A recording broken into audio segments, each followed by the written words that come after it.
At this time of year, there's always an absolute abundance of sloes in my local area. They line most of the fields nearby, and we have lots of them in my allotment as well.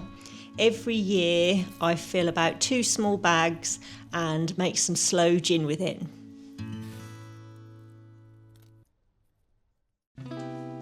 It's such a quick and simple process, it takes a matter of minutes. I thought I would show you how I made it this year. First of all, sterilise the container that you plan to use.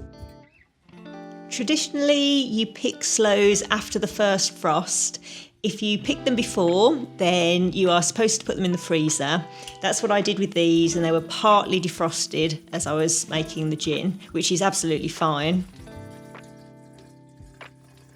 Grams and litres are the same for gin, so it's easiest to weigh all of the ingredients in grams. So in addition to the 350 grams of sloes, I added 700 grams of gin and 175 grams of granulated sugar. The gin was pretty cheap, to be honest. It was nothing special, so there's no need to go out and spend money on a fancy bottle.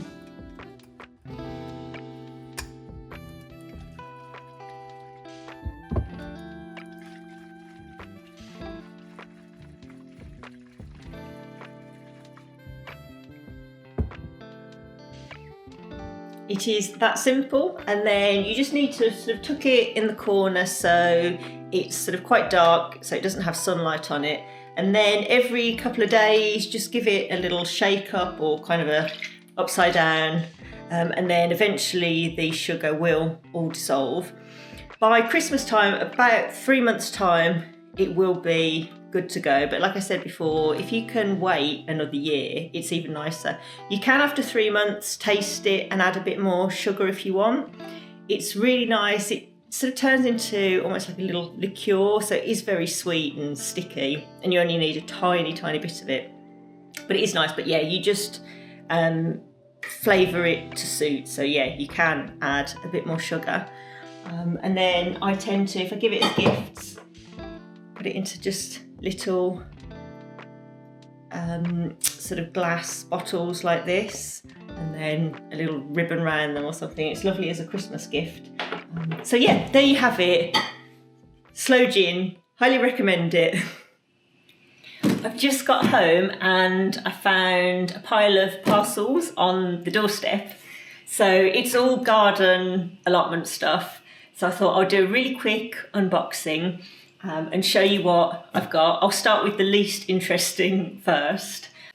This, I haven't taken them out, I've opened the box though. So this should be, yeah. So these are some shears. I do have some shears, but they are, I think I left them outside one too many times. They've completely rusted. They were pretty cheap ones to start with, although they've served me well for a few years. And I thought, well, I know you can sharpen them, but I thought by the time I ever get round to doing that, it's just not worth it. So yeah, I've got myself some new shears. This here is called a grow house, and it's a little mini grow tunnel. It's not big. I think the height is 50 centimetres. And I'll basically take this over tomorrow. So it's for anything that needs a bit of protection over the winter. It's just a load of poles, and then this is the plastic that goes over the top. It's supposed to be in 4 sections, so I guess there's various points of entry, so lots of zips and things. So I will assemble that tomorrow. So this was a bit of a weird one. I bought this, I think, because it was just it was in a clearance section. It was really cheap. But it's called a maypole plant. It might be something else, but I've got a sticker over it. Grower. Maybe it's a maypole plant grower. And ideal for all climbing plants. And it's like a traditional maypole. So there's the pole in the middle, and then you have string that comes from the top that are pinned into the ground. It's ideal for all climbing plants, including tomatoes, runner beans, sweet peas, etc. So yeah, I don't know, this was a bit of a, I'll just buy it because it was so cheap, and I've not seen one before, so I thought, oh, it's a little bit different, but we'll see. Anyway, now to the most interesting. I'm not sure what this one is actually. Okay, I'm rushing a little bit because we're losing the light. I'll try and do it pretty quickly.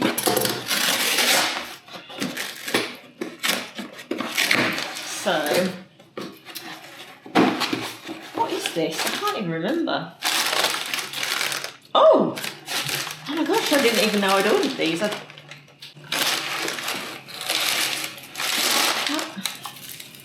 I wanted to grow some garlic, and I think that this was like a really tough, durable, hardy type of garlic. Wow. Got 2 of those. I love garlic. We eat so much garlic in this house, so that's good. And then in here, which is the bit I'm actually really excited about, which is the best way to open it. I think this is the top.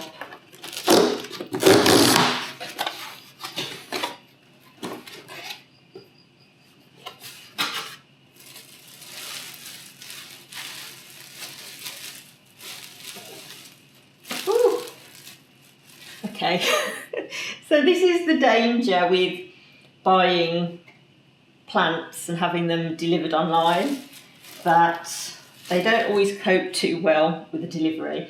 Obviously, growing from seed is my preference. It's just more rewarding and satisfying, and it's cheaper, and it's kind of what I want to do.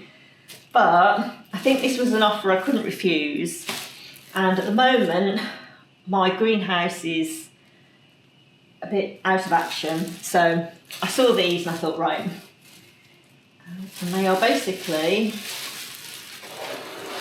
I think they were purple sprouting broccoli.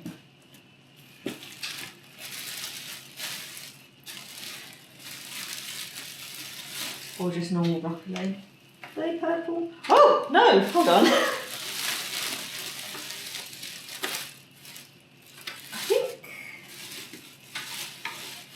Oh, cabbage, right. I think I've got another package that hasn't arrived yet. So the broccoli hasn't arrived yet, and this is pointed cabbage tips.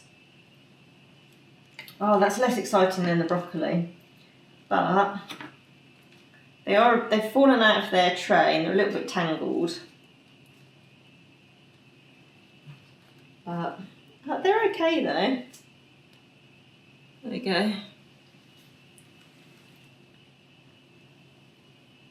So, all looks pretty healthy. So I think now this can go straight into the ground now, and then they would be ready to harvest early next year. So yeah, I'll get these in tomorrow. Hopefully the broccoli will arrive tomorrow and I'll be able to get that in as well. So yeah, that is my little haul, and yeah, look forward to seeing you over at the allotment tomorrow.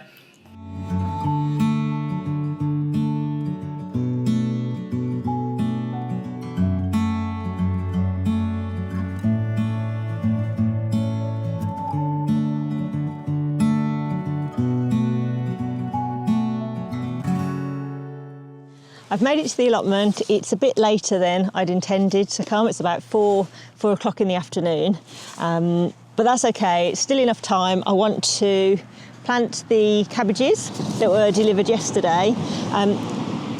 The broccoli that I ordered didn't arrive. I did have an email this morning saying it would arrive before the 21st, so it should be here pretty soon. probably don't have time to build the little polytunnel that arrived yesterday, but that's okay. I've just brought some basic netting that I'll use to cover the cabbages just to protect them from pigeons, and I'm going to hopefully plant a little bit of garlic as well.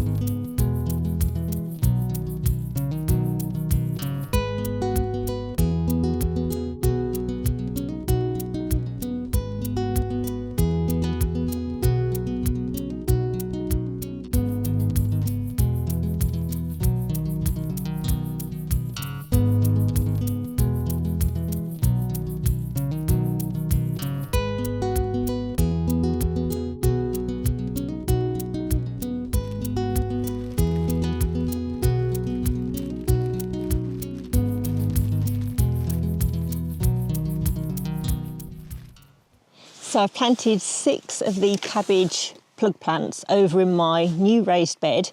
There is room for more, but I'm going to save the space that I've got there for the purple sprouting broccoli when that arrives, just so that has a chance under the sort of the polytunnel when I get that up and running. So I'm going to put the remaining 6 cabbage plants in here. This has got netting on, so obviously it'll help protect it from the pigeons. There are still whitefly everywhere, so they will be able to get in.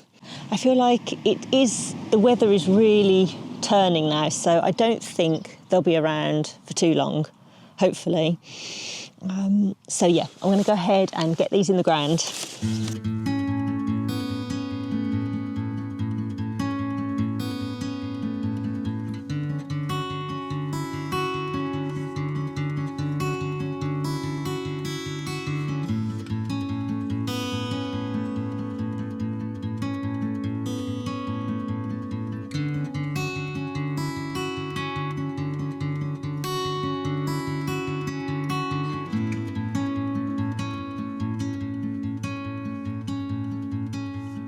It's interesting because so many of the weeds in this weed bed look like they might be poppies.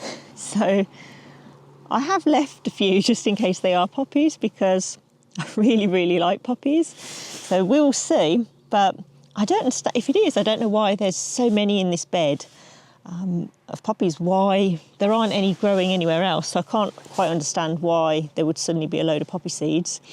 So they probably aren't, but I've left a few, so we'll see.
I'm going to pick a few more raspberries, grab all of the radishes that I have. Hopefully they haven't gone over. And I think I'll snip off a few of the dahlia. They're looking absolutely beautiful for a display at home, and I might dry some as well in silica gel. I might show you that if you're interested.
I'm going to head home with some baby carrots. A nice mixture there. I picked my radishes. There were a few that were really tiny, so I did leave those just in case they grow. Another handful of raspberries in there. And of course, my beautiful dahlia. I am a little bit worried about all of these whitefly. There's quite a few of them now on the sprouts.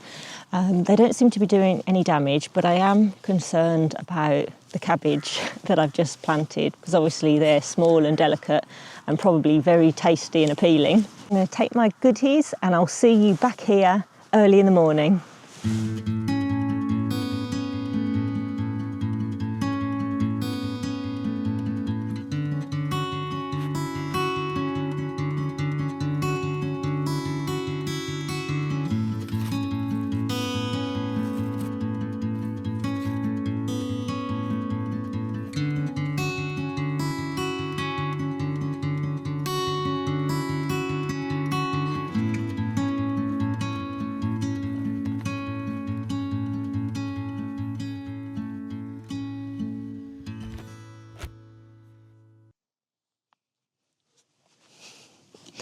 It's the next morning and I've come armed with a spray bottle full of soapy water and some fleece that I had at home, basically just to try and tackle the whitefly. I want to give everything a spray, but mainly I want to protect the baby cabbage plug plants that I planted yesterday. So I'm going to do that now.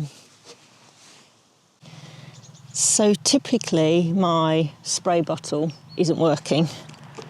So I've just ripped off a bit of the fleece and I'm kind of dousing it in the soapy liquid and then just wiping it onto the underside of the leaves.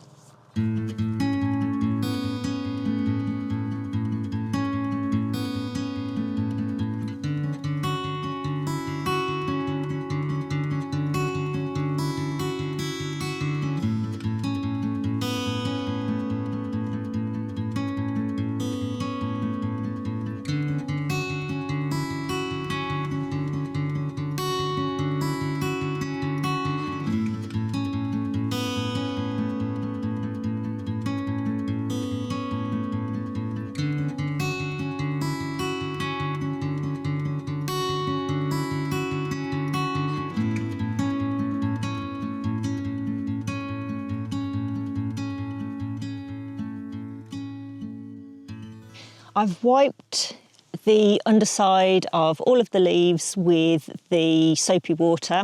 It worked really well because as I was rubbing it, it was kind of getting a bit foamy. So I think it's hopefully formed like a really nice film that the whiteflies just won't want to land on or eat. It will just taste horrible. So hopefully they'll stay away.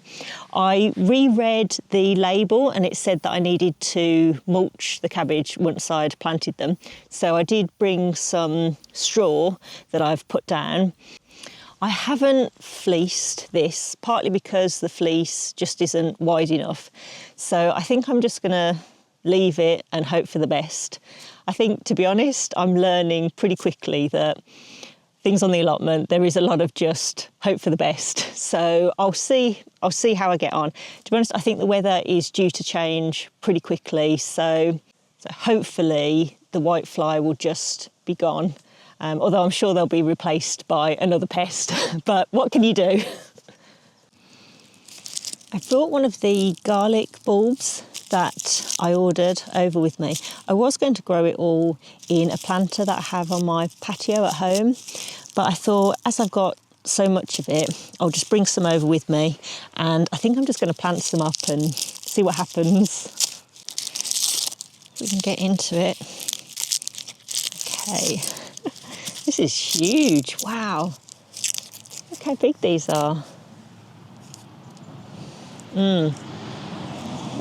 Well, it smells delicious. Okay, so it didn't come with any guidance, any instructions, but I think maybe you have to leave a little bit exposed at the top. Maybe I need to Google it.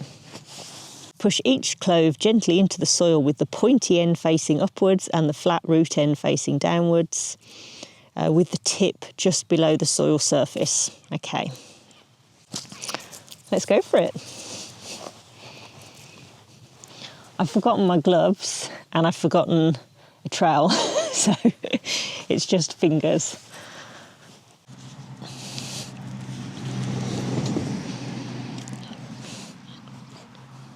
So, like everything, it's supposed to like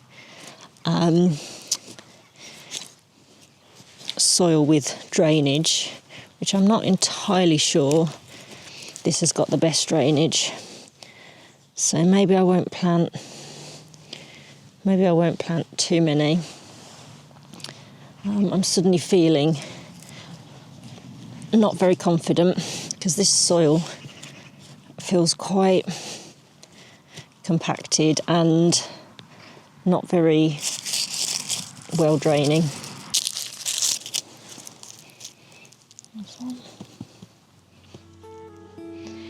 So I finished everything that I wanted to do this morning, so I'm going to have to shoot off now. Thank you so much for coming along with me. Thank you for watching, and I look forward to seeing you all very, very soon. Take care.